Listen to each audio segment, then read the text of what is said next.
So what are we going to do to strengthen those tunnel skills? So the main thing we're going to do is teach 3 different tunnel verbals. So we're going to do go forwards is our first verbal. So basically like take the first thing you see.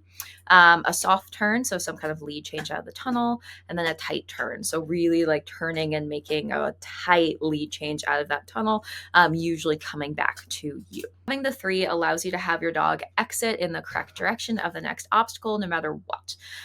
So with those 3 verbals, I tend to find that it covers basically any exit that you could possibly need, and then allows you to handle really, really easily post that exit. But we want our dogs to learn to think through the verbals before we add speed. So we don't want them just like kind of like flying through that tunnel and just being like, yeah, whatever. I'm doing this thing, and not really listening and kind of ingraining those verbals into them. We really want those verbals to become kind of deeply ingrained and make it really, really easy for them to understand those verbals and listen to those verbals before we're ever going to include those on a tunnel.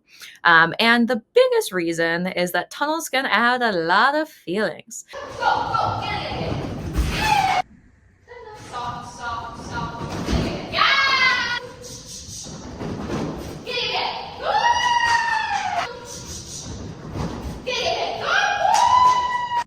So again, you'll notice that I do not have any motion, and that is very specific. So we don't want to have a ton of motion as we're entering that tunnel, because again, then our dog is less likely to be listening to us and actually hearing that verbal. Essentially, you go straight into the tunnel and then can turn and come back to that start jump, or you go straight into the tunnel and then can tight turn to those other jump that are behind the 20 line.